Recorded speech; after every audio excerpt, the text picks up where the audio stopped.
tidak nyampe kepada orang tuanya.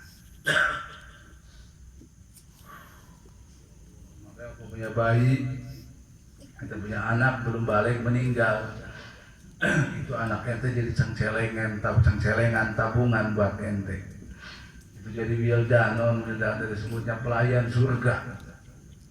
Nanti itu anak ente yang belum balik, apalagi masih bayi, itu begitu meninggal, itu nungguin nanti begitu digiring ke surga, anak ente nungguin orang tuanya.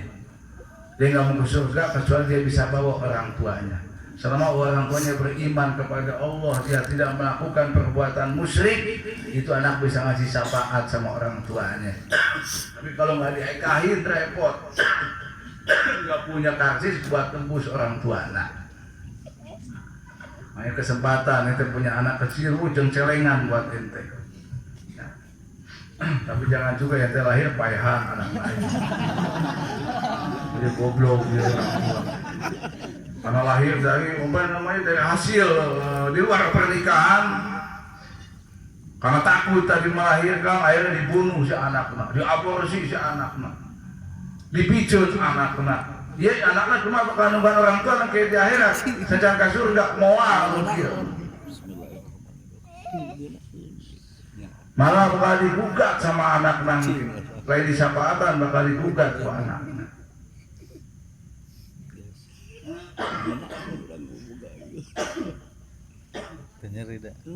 Makanya penting tadi turunan itu penting, akar itu penting.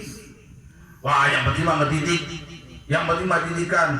Walaupun anak haram yang penting didikan, walaupun ibaratnya anak begini, anak kurang ajar yang penting didikan, betul. Tapi akar juga penting.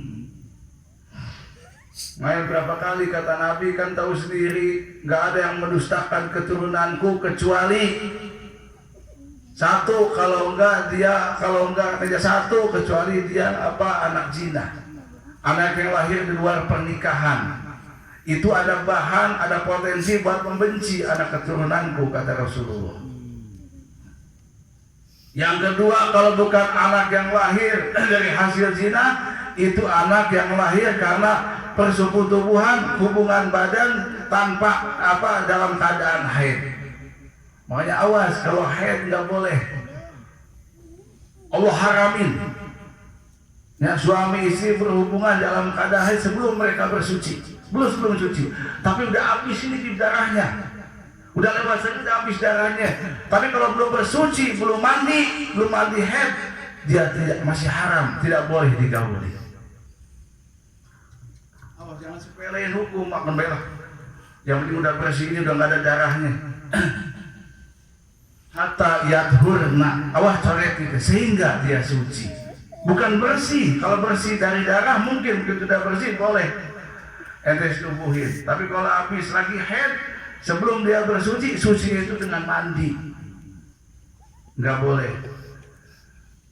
Kecuali bukan dari haid atau habis junub, habis berhubungan sama suaminya belum mandi, terus berhubungan lagi, nggak apa-apa itu mah. Kagok mandinya di pondok sekalian. Tapi lamun habis haid nggak boleh dikumpulin sama suaminya sebelum dia mandi, sebelum dia bersuci. Jadi salah paham ya. Kamu anjar kawin, apalah sare.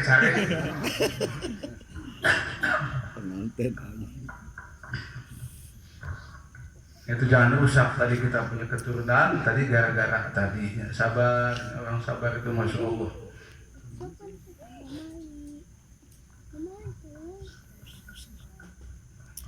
Nah, kata Nabi, kalau enggak tadi dengan karena berhubungan di luar apalah dalam keadaan haid, kata Nabi munafik.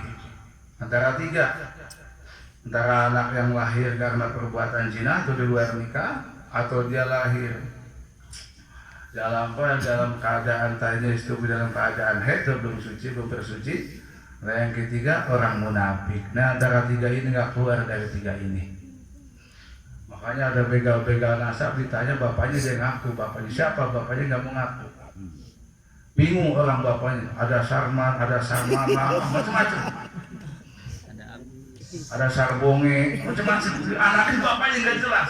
Ditanya di keluarga, siapa nama bapak, gimana, langsung periksa sopir ke mana. Tadi jawab tapi kaya, nah ini orang biadab, orang nggak ngaku keturunannya Pak laknatullah wa nasi alaihim ajmain. Orang nggak ngaku keturunannya, nggak ngakuin bapaknya sebagai bapaknya, pada itu bapaknya, maka siap dia akan menerima laknat Allah, laknat para malaikat, bahkan panaru haramun alaih, apal jannatu haramun alaih, surga haram baginya. Maling teriak maling. Mana hitupnya? Padahal tenang, diri nang hidup. Kita kabar hitupnya.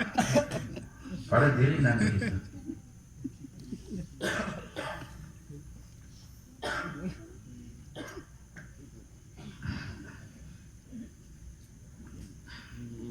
Nah, tadi pendidikan dengan cara tadi ekahnya.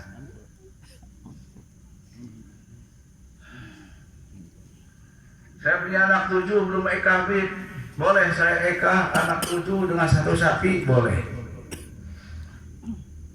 Saya punya anak 2 belum ekah, boleh saya anak 2 dengan 1 kambing, nggak boleh, nggak masuk ekah. Kalau 1 masih bisa, anak laki semuanya punya anak laki 2, masing-masing 1 masih dibolehin. Kalau emang keadaannya itu nggak punya masih boleh. Karena Nabi juga mengikahkan Sayyidina Hasan, Sayyidina Husain masing-masing kabisan 1 kambing jantan, 1 kambing jantan. Tapi dalam keadaan apa namanya di waktu yang lain Nabi bilang bahwasanya buat anak laki sa'atain 2 kambing, buat anak perempuan 1 kambing. Bib, saya mau ekah tapi nggak ada 2, saya sisa 1 dulu, nanti tahun depan 1 lagi, boleh. Yang penting tadi kambingnya jangan dapat mencuri. Kambing yang menang aja menang tapi dibayar lombanya. Enak kalau kita ekah buat anak tapi kambingnya dapat ngutang. Ya, mungkin anak bakal bagi ngutang. Percuma, bukan dia bukan anak saya, Bib. Saya cuma bapak angkat, bapak tirinya. Jadi pahalanya ngalir ke bapaknya, bapak kandungnya nggak ngalir ke saya. Siapa bilang? Bapak kandungnya itu yang melahirkannya atau benihnya betul dari bapak kandungnya, tapi ente yang rawatnya, ente bapak bapak asuhannya, ente bapak rawatannya. Apalagi saya mendidik, nanti kebaikan anak itu ngalir juga sama ente sebagai bapak angkatnya atau bapak tirinya. Orang yang hidung namungku tapi mung anak-anak.